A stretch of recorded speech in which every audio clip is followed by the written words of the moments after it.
I work at a personal branding agency and I'm also a full-time college student, but I feel like I'm not doing enough to be successful.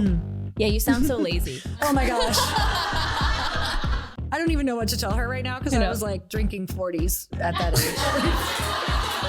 We have very different upbringings. We were accountable to not having a plan. Like the plan was to not have a plan and let that be okay. Does that make sense? But the non-plan was a plan. You know what my favorite part is? You were all following. You're like, got it. Got you. Yes, totally honey. Get you. I left a high-paying career to start a business, and it's been a long journey that's not as profitable as I thought. How long have you had this particular business? 2 months. Okay. Okay. Great. We should have started there.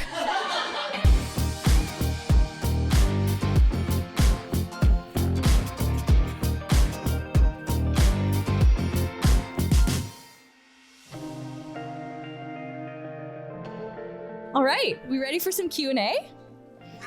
Okay, we'll give you a little context for how we have found that this flows the best, and so we can get to as many questions as possible. So where is are you going to be the mic runner? The beautiful Brianne. Can we give her a round of applause? Just such a beautiful lady, inside and out.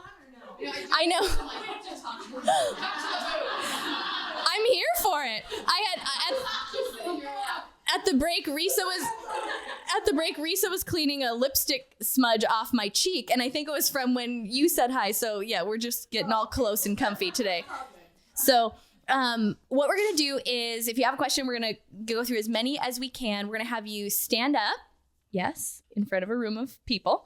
You're gonna say your name, and if you want to give like the 5-second shout out of your business, you are gonna be, a guest on the Earn Your Happy and Powerhouse Women podcast. And then the next words out of your mouth are, my question is, and we're going to ask you, we're going to challenge you with so much love to give us your question in the most concise state, because if we need any background information or if we need clarifying information, we'll ask you for it. But that way we can get through as many questions as we possibly can. And it's just easier also for the listening audience to just get to hear the most concise version of the question, and then we'll give you our best answers. And the podcast listeners won't fast forward you.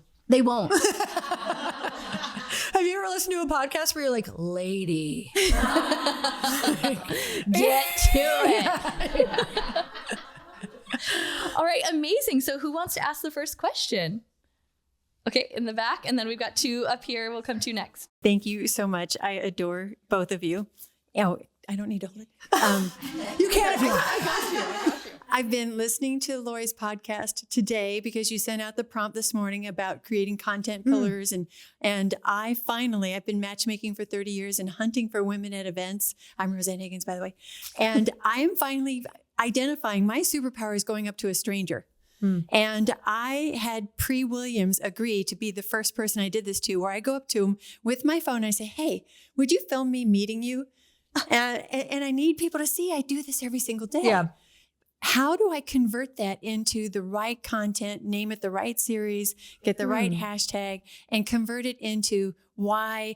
How does it demonstrate what I do for a living? How would you think You're trying about to this? show what you do for a living. Yes, which is approaching cool. people that might fall in love with the most eligible men on earth. Okay. You're going to have to try a bunch of stuff. So you're going to have to do what you did today multiple times a week. Like you're going to have one of those actions that you try and put out. Like, I think in the beginning, if I told you once a day, that might feel overwhelming. So maybe 3 times a week, you try this first. So let's try like showing how you're either meeting people or connecting with people, it sounds like, and just start putting that out. But don't just put it out and go, nobody liked it, because no one's going to like anything you do the first time. Do you know what I mean? So you have to keep putting it out and saying, do I like this? Like, would I, that's good. as a true, I will go through my content and go, if I did not know me, if I was a total stranger, would I be like, this was a waste of my time, or did it add value to me? Can you really be neutral on your own material? Yes. And see it? You can over time. So if you put yourself in the shoes of your target demographic, would it actually add value? And do you hook it fast enough to be like, this woman could help me? Tell me about hooking it fast enough. Really getting into the mind of that target demo and her fears. Like, are you afraid of being single for the rest of your life? Dying alone? Yeah. Are you afraid of a cat eating your face? Like something like that.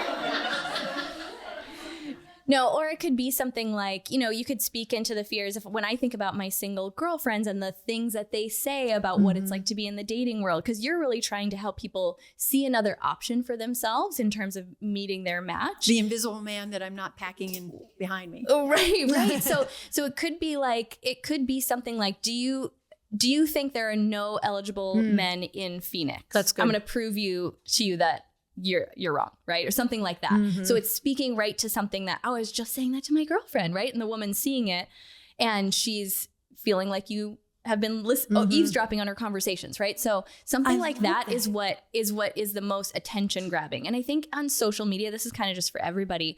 Pay attention to what's happening on social media right now, the ways that people are creating content.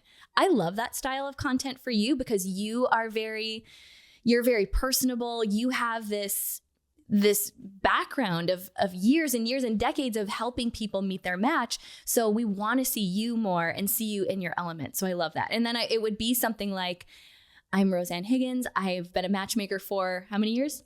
30. For 30 years. Nice. So it's establishing authority. So it's the hook, establish authority. And then it's, whatever you want that piece of content to be after that.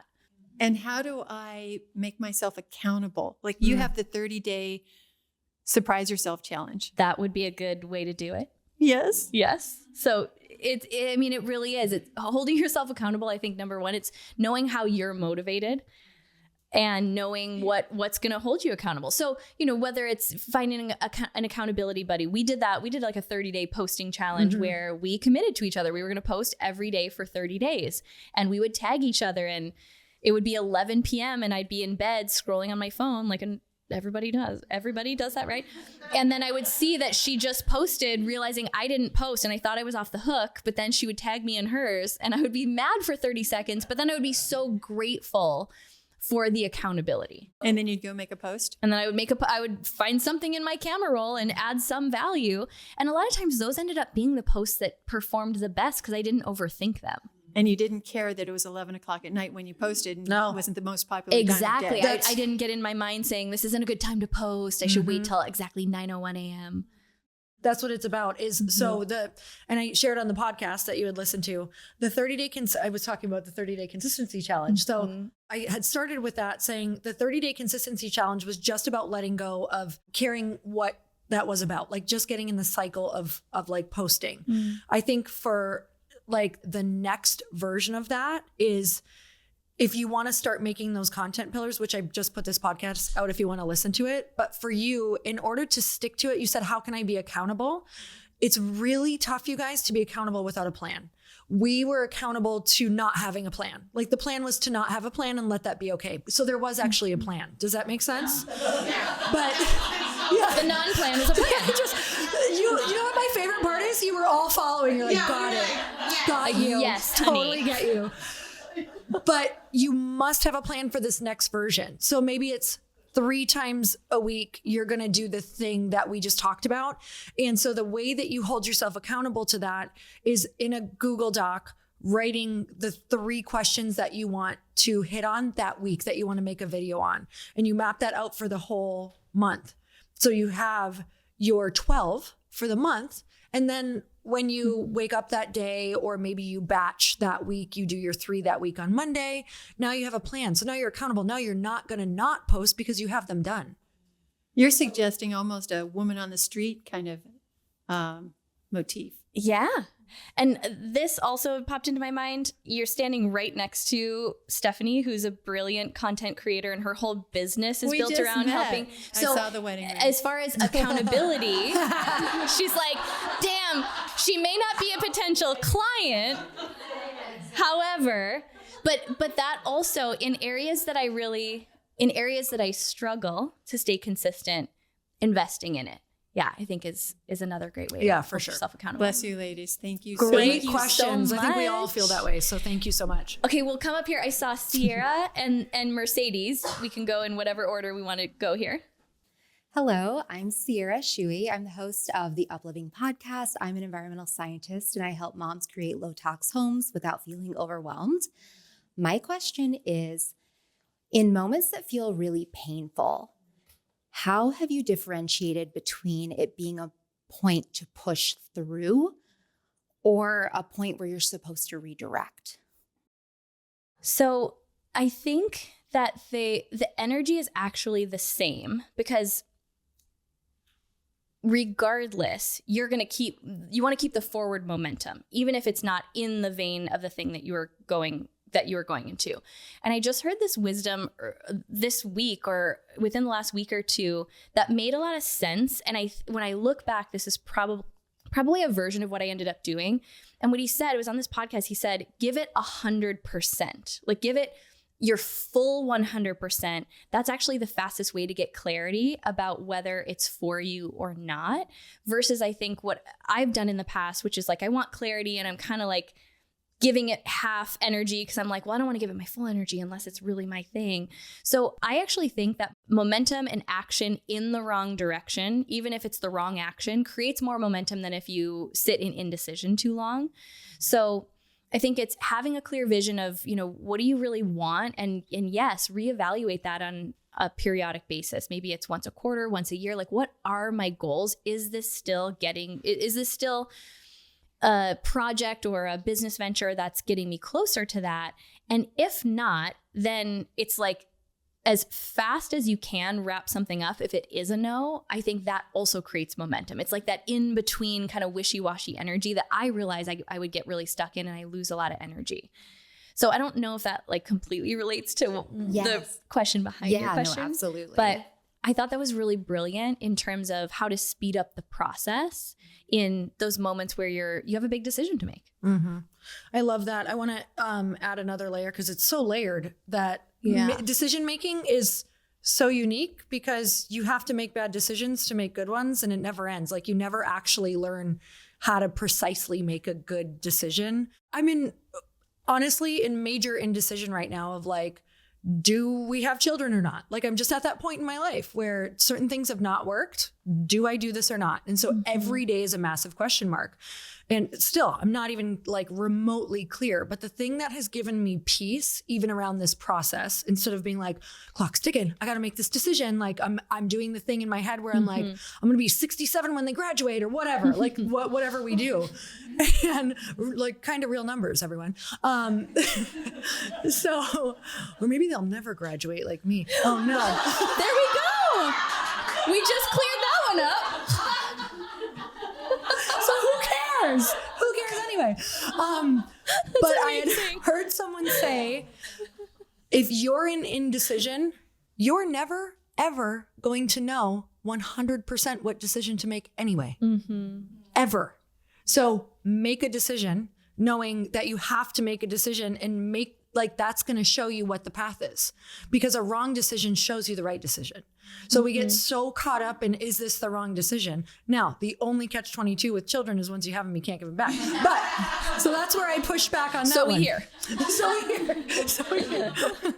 But that really, really helped me, just being like, and also knowing that we are all the type of people in here. I feel okay saying this with everyone in here. We have the wherewithal and the understanding that we're going to make any decision the right decision for us. Meaning, like, we're gonna turn that into a lesson or a story or something that's gonna be for us. And that brings me a lot of peace with decisions, because I don't believe any decision is a bad decision. Like, look back on any decision that you thought was bad. It probably brought you something eventually really great, even if that was more of a backbone or skill set or more of like, even worst case scenario, which, some people don't like going here, but I think it's important to go here, like losing someone you love more than anything. And that's like the worst fear for a lot of people. But once it happens, you got through it somehow and made their life meaningful. And so you can even look at something as painful as that and go, well, I made some meaning out of it, or I'm going to make my life mean something because of it. And so I think that helps me with making decisions, is like, I'll make everything work. Hopefully that helped at all. My name is Riley Richardson. I work at a personal branding agency, and I'm also a full-time college student, but I feel like I'm not doing enough to be successful. Yeah, you sound so lazy. Oh my gosh. And also same. Yeah. Same. Yeah. Yes, we all feel that way. I don't even know what to tell her right now, because I was like drinking 40s at that age. In the back minivan. So great. Not my minivan. We had very different upbringings. No, we'll give you something on there. Do you have anything did for you her have first? do you want to ask a question? Oh, my question is just how can I feel like confident and like that I'm doing enough to be successful in the future? Yeah. First of all, I love your drive. Yeah. I feel like I see that in you. Yes. And what I want to do is validate that it's real. And you'll get to, God, I sound like such an old lady now. I'm like, you'll get to my age. And you'll realize that it's every season of life just has so much to teach us. And I You think can sit that if you I want. We really talk for a wish- long time. Oh yeah. Your legs might get tired. And I think it's just like, this is the season to lean into everything that interests you. Like what I wish I would have given myself more permission to do is to lean into all the things I was possibly interested in, make all of the mistakes. This really is such a beautiful season to try a lot of different things, especially if you are someone who has a high drive, but don't get attached to the outcome. Because if I was 20-something Lindsey, I was building my carpet empire. So if I had gotten too fixated on, I'm going to, work up the corporate ladder, or, really what that was is I loved being in sales. I loved being in control of my own income. And I saw this path to, make the money I wanted to make, but that wasn't the only way to do it. And I couldn't see that view from that season of my life. So doing exactly what you're doing, putting yourself in rooms like this, I never would have been in a room like this as college Lindsey. And to I didn't ask even a know, question. I didn't like, even know never. that places like this existed. So it's hard to hear this when you're in it and you're having that feeling like, am I doing enough? But I'm just going to be your Kris Jenner right now. You're doing amazing, sweetie. You're doing amazing. I mean, but really. Yeah. But just stay curious. That's the biggest thing. I love that. Yeah. I mean, I was just going to say like literally like same, because do you feel like you found the thing that you want to do yet? No idea. Great. Good. Then that is so perfect. Yeah. Because are you just comparing yourself to people that are, tell me, who are you comparing yourself to? Is there someone who like a job or a career? My amazing boss. Okay. No, I think just a lot of people my age, like you see on social media, are like buying $1 million houses and like just always doing. Who are these people? Yeah, I think first of all, it's just the realization, this version of this for us was like when we first got into entrepreneurship. Yes. I'm like, is that a word? That's the word. When we first got into that, what happens is that you think you're seeing certain things, and actually not a lot of people have the success that you think that they have. So I think a lot of that is going on, like a lot, because people learned really quickly on social, if they can create that illusion, it attracts people, and it can attract them to give them money, and it can attract them for all of these different things. So I think the first part was realizing that so much of that, now that I'm older and have gotten to like actually learn about people's businesses and how they work, they might have, and I'll just use, for example, like they might have had $1 million launch, but they paid $900,000 in ads to make 100,000. So I was beating myself up on a $300,000 launch because I was comparing myself to the $1 million person because they never shared the back end, or they never shared that maybe that wasn't really their house, or maybe they got a great leasing price. Like there's a lot of things like that going on, truly. You can literally rent houses like that by the hour just to do photo shoots in them. Yeah. Not saying that your friends are. No. But you can. And then those one-offs who have that life, like that's great if you want to strive for that.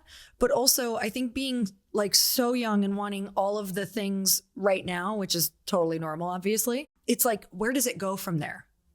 It's like allowing yourself to sit and enjoy like what comes slowly. That if I could go back to myself when I was younger, I would tell myself to enjoy myself, because I spent 12 years hustling so hard and getting accolade after accolade to never enjoy it, to wake up like 37 years old and realize that I had spent my whole life never feeling like I had enough, even though I had everything. And it was the saddest thing. And so if you can enjoy like, my God, you're super gorgeous. And you like sound like you have a great job and you have friends. And like, I know that that's not the answer, but keep moving forward, but also like just enjoy where you're at, because there are these levels that when you hit them, like allow them to feel good and realize that they're milestones. Like you're hitting a milestone right now, even being in this room. Like allow yourself to really appreciate and enjoy those milestones and do something to celebrate them. Awesome. Thank you. Yeah, you're I love welcome. that question. Hi, I'm Mercedes Collins, and I do high performance neurofeedback here in Arizona. So, working with ambitious women to help them rewire their brains and fast track nervous system regulation. So, my question is, how do you, when it comes to having your support system, when you very first started, feel like you're not doing it to prove yourself to somebody else? Because, like for me, I left a high-paying career to start a business, and it's been a long journey that's not as profitable as I thought it would in the quick snap of an eye. So how do you keep yourself going and feel like you're doing it for you and not to prove and get back to the success you had? How long did it take you to get your initial success? I mean, I was 22, so maybe 2 years. But 3 is that years. including like school and all of the things that you studied and learned? No. So we have to add that portion and realize there's always like a studying portion and like a becoming portion. And so in your business, there's, people want to have success on year 2 when really you have to think about when people go to college to be a doctor, like in order to get that success and to learn, they go to school for 4 to 6 to 8 to 10 to 12 to however many years to become what they are. And so in business, you really, truly need years to become the person that is the business person who can handle that, who understands it, who knows the inner workings. So, when our businesses don't go the way that we want, it's because we're just missing a lot of education and information and experience. And there's no way to rush that. And so, because you didn't actually rush your first success, you probably really built yourself up in your education. And maybe you were, I don't know what your history is, but maybe you had parents who even like instilled different things in you. So the timeline is never fast. Like things can look fast, but on the back end, if they really add up all the things that they had done in their life to get to that point, it probably wasn't fast at all. So hang in there. And if someone else is successful in that thing and you really believe that you could be, it just means you're just missing some information and experience. So if you don't want to quit, I wouldn't quit. I'm not a quitter. Yeah, right. She's like, no, I'm good. No, I'll risk it all. It's fine. But it does take way longer. Like everyone that we see, something really cool to do is like go back to your favorite like mentors and go back 10 years ago and just like Google them for their first videos. Busy girl, healthy life. Go like Marie Forleo too. Like go try to find some of her first videos. Go try to like anyone's first anything. And you'll see that it's so bad. They're so bad. It's so good. So, but what we see is this, they're pros. We only saw them in the last 2 years. Like a lot of this happening to a lot of people right now, like Cody Sanchez popping off in a year. Someone literally said to me, I just want to be like Cody Sanchez. It was only a year and she built this thing. I'm like, you are seeing like 20 years of information that now she just sat in front of a camera, but she's an expert. She is an expert in that information. So when she sits in front of that camera, she has been in rooms, on stages, in businesses. That's how in a year she can blow up. But we have to put that kind of time in to be an overnight success. Okay. No, that makes sense. And then I also sometimes wonder if it's like almost proving it to myself because I wasn't trying so hard when I was younger because it was just fun for me. And now I'm like working really hard trying to get back to it, but in a total different realm. Yeah. So I wonder if like mentally that plays a toll too. How long have you had this particular business? 2 months. Okay. Okay. Great. We should have started there. This particular one, yes. It's been about 3-4 months in. Okay. Yeah. And I was in my other career, it was new home sales. I was in it for 6 years. So I just started young. So I'm just like trying to get back to that, but in a different world. Yeah, totally. So you're young. This cycle will happen over and over. So if you can know it's a good 2 to 5 year cycle and just enjoy being a beginner because that's where you become the you that I think you see in your head. Like if you can enjoy being a beginner, that's where you will find so much success. Yeah. I love all the ambition. She's like, in this room. hate this. She literally is like rejecting this advice. She's like, No, I really am because that's something that I truly think about is like trying to quickly prove myself and like to family. Like, no, I didn't make a like shitty decision for the family. But that's so They're not going to believe it until until you're like going to be over even proving them. And all of a sudden they're going to start like bragging about you to their friends. And you're like, you even know what I do for a living? Yeah. Yeah. It's like this is so important for everyone to hear. And if you don't mind, I like want to stay with you for a second with it. So this is a really, really important piece of your journey and of theirs. Because right now you're showing them that it's okay to not be an overnight success. Because right now they might have a story in their head like, oh, see, she thought she was good at one thing and it doesn't transfer to another thing. Of course it doesn't. You're learning the new thing. Like what does transfer is your absolute like grit. What does transfer is your ability to be a beginner. What does transfer is your heart. What does transfer is that you love what you're doing and you're always going to follow your gut no matter what. And you're going to show them that. And so it's such a important lesson for them to go, oh, she was willing to fail. She was willing to like stay at it. She was willing to have that tenacity. Like that's what they need to see. And then for you, you need to not be an overnight success. That's probably the worst thing that could ever happen to you for your life. Does anybody in here had massive success kind of multiple times and then you realize you don't want that thing anymore, but the thing that you want to go into, you're terrible at? And so it's a tough cycle to beat because you find yourself in a place where you're not doing the thing that you love because you're bad at it in the beginning. And so you just think you're bad because you've had success. And I mean, I've experienced this when I transferred into the product company. It is such a different world. Really not a lot of my success or skill set is transferring much into this world. And it is so overwhelming. It is so frustrating. I have moments where I'm like, I feel like I look so stupid. People are like, oh my God, what did she get herself into?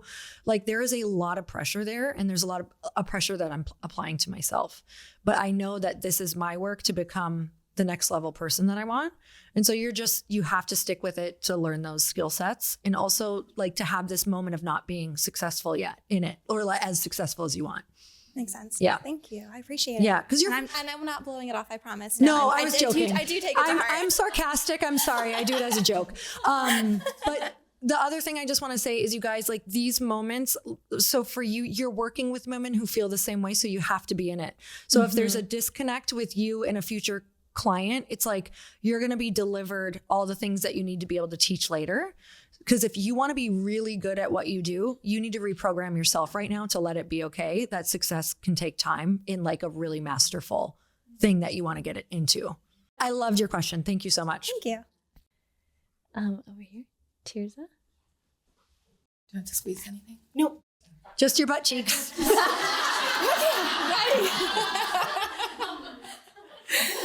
All right. Hi, everybody. I'm Tirza Hova. I'm squeezing my butt cheeks right now. Everyone, do it with us. Looks great. I did squats today, so I feel extra good. So. No, I'm Tirza Hova. I'm the owner of Milk by Mom. We are a breast milk freeze drying service. So cool.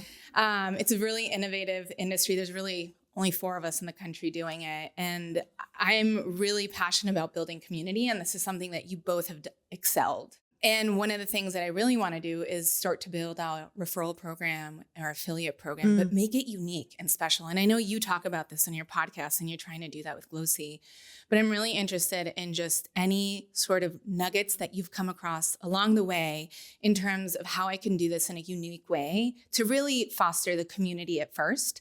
Because I don't want it to seem like I'm just for profit. Become an affiliate. I'll give you, kickback. I really, really am passionate about building a community for women, for mothers. And you can feel that. You can feel the passion. Yeah. And I think it starts with that. Anytime you're cultivating community, it really starts with just asking yourself the question, what am I unifying people around? Like, what is that mission that when I say, like, when you deliver the message of what you do, when you're speaking to your target audience, that they just like connect. Like I could feel the moms in the room connect with you when you describe what you did.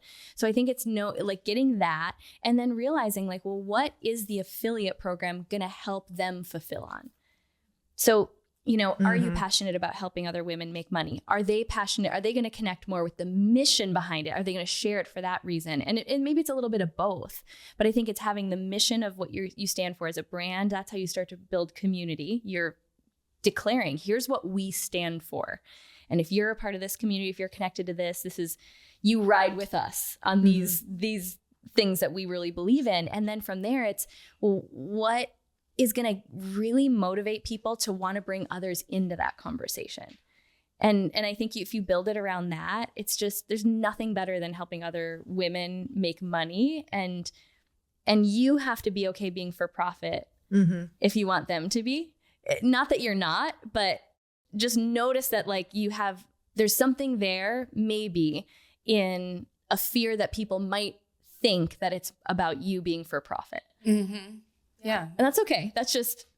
That's where we find out what might be subconsciously in our way. Is it's like the thing we say when we don't even realize we say it, but ground yourself in why you are passionate about helping these women make money. The profit thing will take care of itself. Yeah. Thank you. I needed to hear that. It's so true. I think it's so important. Like this was a big thing. I think when you get started in network marketing and then started in business, we need women to let it be okay that you want to make a lot of money. Like, I think that's really important because I do believe when women make great money, like we do great things with it. Like all of you want to employ amazing people. All of you want to buy great clothes from female founders. Like truly, like we think about it. We put a lot of thought into it. So money in the hands of women, I think is freaking amazing. And I think it's really okay to even just exercising, allowing yourself say things that feel like that, like say it to other women. Like it's okay to want to make a lot of money, you know? With the affiliate thing, I've been diving in super deep because this is just where I'm at right now. So I've been talking to a lot of different people about what's working in affiliate programs. I just got a little bit of advice today. Like doing the mass sweep for affiliates is great if that's what you want to do. But what we're finding from that is that it's, you know, people will post maybe 1 or 2 times or make one sale and they just don't do much after that. So what can end up happening is you've created a big program that takes a lot more time and energy to manage than you're getting anything out of. Because so many people now, it's becoming such a normal thing to like just be able to go get an affiliate link. People don't realize it takes a lot of time and energy to manage an affiliate program. So the companies who are finding some success with affiliates, they're doing a few different things, and they're more searching for an in-depth partner where they're actually kind of paying that person up front and putting out a plan of like, what could this partnership look like? So maybe for you, 1 or 2 moms, maybe just you start with one who's like maybe a well-known mom or something like that, who maybe doesn't even need your product, but would really speak to it. And you offer her like a contract or money to fulfill on certain things, but be like, we really want this to be something that can go deeper later. And here's how that could be structured later. Like maybe they get a percentage of sales later. That's going on a lot. So a really good affiliate would want like probably to get paid up front, but then potentially have a discussion of like a partnership on all of their posts or what they bring in. That's just one model. But if you're thinking of like really partnering, that's what I would look at for someone like you. That's amazing. Thank you. Yeah, you're welcome. That's exciting. Okay, next question. Chelsea? Hello, I'm Chelsea Husum. I own a construction company in Denver. I am an author, speaker, and starting my podcast soon. Here's my question. I want like specific strategies from you two, if you have any, of how do you be a big dreamer and rein yourself in? And I'm going to give an example. So yes, I have my day job, the construction company. I have my podcast to-do list, my book to-do list. I'm writing 2 more books. I have my speaker to-do list. I think a lot of us in this room are doing Such a lazy lot people. Of things. lazy people. I think, we're all doing things. So how I get overwhelmed, I look at the to-do list like, oh my God. And then I struggle to how do you decide what to focus on in all the things you're doing? How do you rein yourself in? Is there anything that's worked for you? Or do you pick a day and focus on this? I would just love any tips because it's a struggle with this. Like we were hoping you would give us person. tips, Yeah. actually.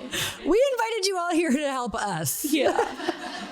I think it's taken me a while to figure out how my energy, my creative energy, and just my brain works best. And it's interesting because it does ebb and flow. I think one of the gifts of this year with just a lot of pressure, right, coming in and just having to deal with a lot of acute things in my life, it's had me narrow my focus, and I could physically only focus on what was right in front of me.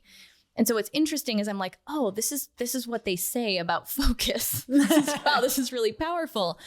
And so where I'm adopting that and taking it back in now, as I'm feeling ready to take more on again, I'm noticing that for me, what I'm trying on right now is that I actually am one of those people where I want to be able to pour all of my energy into one thing for like the full day, or at least half the day.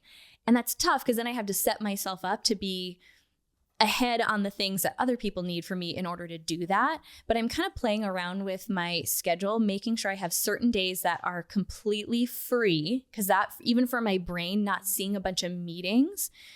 Yes, I still have the to-do list, the handwritten one and the one in Asana, because I just got to keep it in both places, you know, and just in my phone as well, if I'm on the go. Yeah.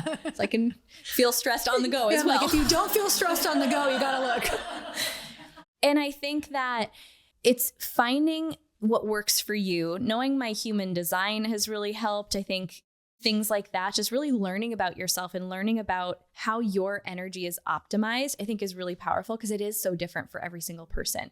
And then I like to look also at, I think the way that we have Powerhouse Women as a business setup, it forces us to also get really strategic in like quarter by quarter, because we have something like the 800 person event needs a lot of attention in certain seasons of the year. So it's forced us to get really focused, and that works well with my energy, because then I can have all my creative thoughts going to creating content for the Powerhouse Women event, doing podcasts around things that would maybe make people want to buy a ticket. And that just happened to work because I have a business that is a little bit seasonal, but you could always create that for yourself too. Mm-hmm. Thank you. Mm-hmm. Mm-hmm. I'm trying to tell you something of what I'm doing right now, like what's helping me a little bit, because I feel really chaotic right now. But what I'm trying to focus on is what is the most important thing. And at the end of the day, in my business, in both of them, the personal brand and in Glossy, the most important thing that I can do, that I have the skill set of doing, is getting more eyeballs to the brand.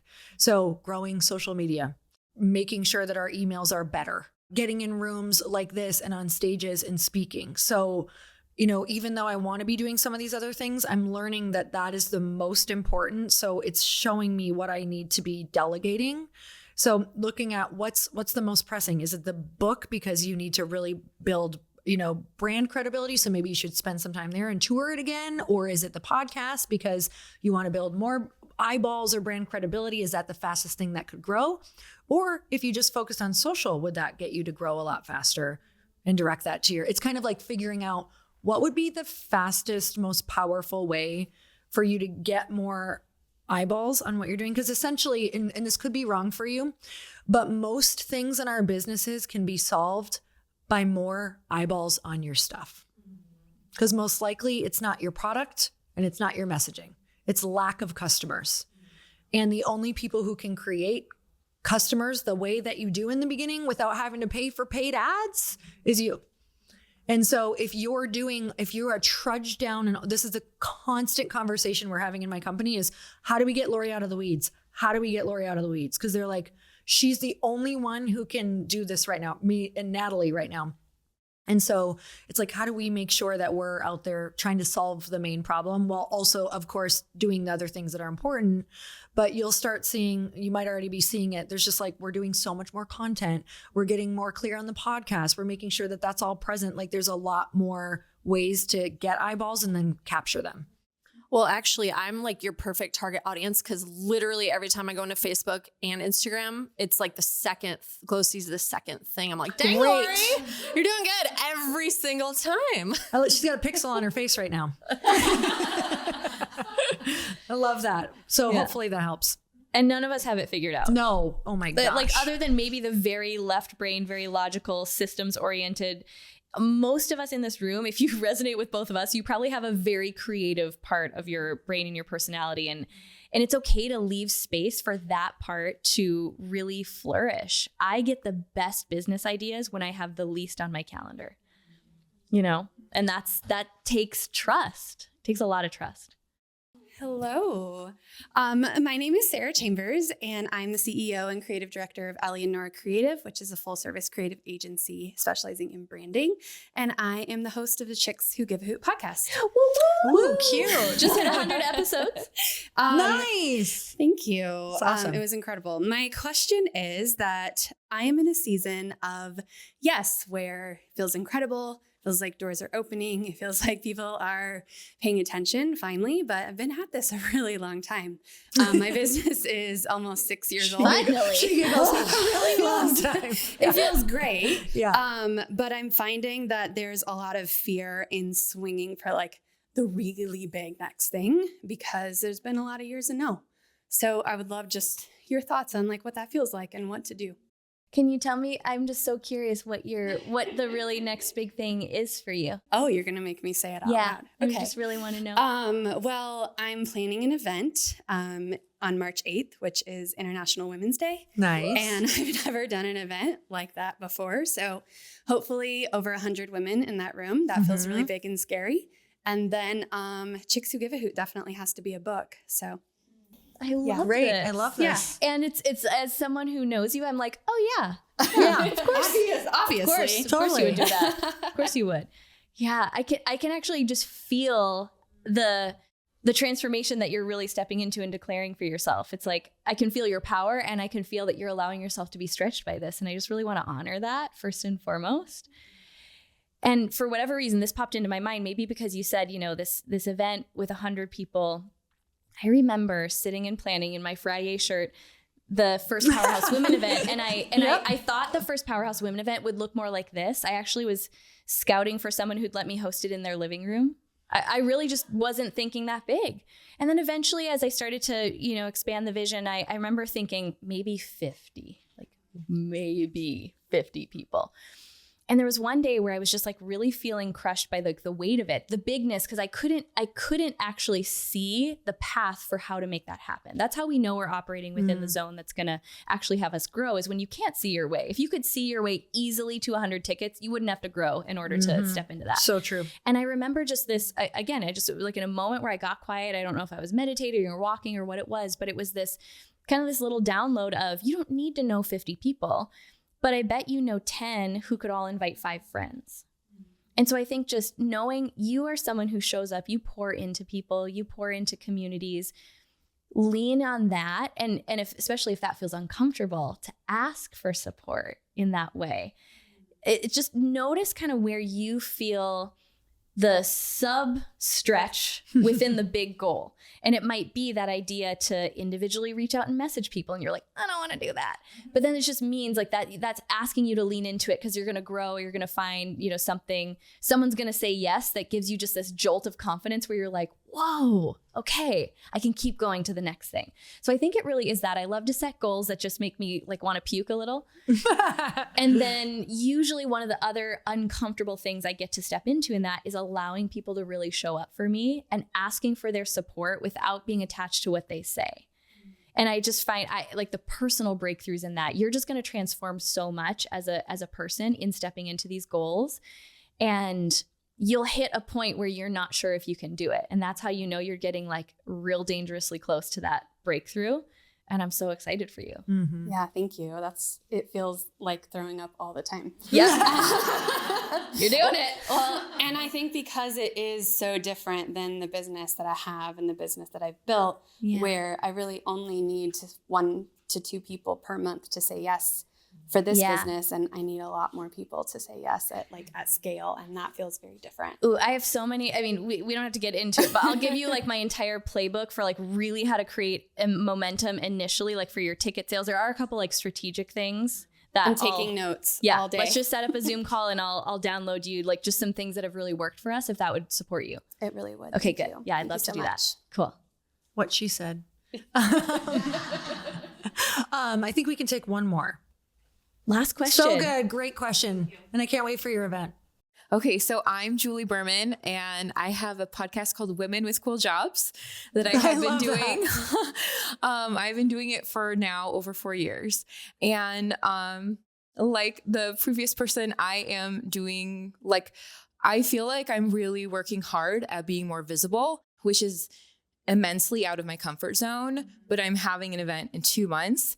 And I also feel like I sort of know what I'm doing, but I also have no idea like what I am doing. And my question is like, how do you mentally prepare yourself for these types of experiences when, like, and you guys talked to this today, is like, you're on a precipice, I'm like shaking, but you're sort of on this precipice of like doing something that's immensely hard and big, but like so intentional and like so in you that like you can't not do it.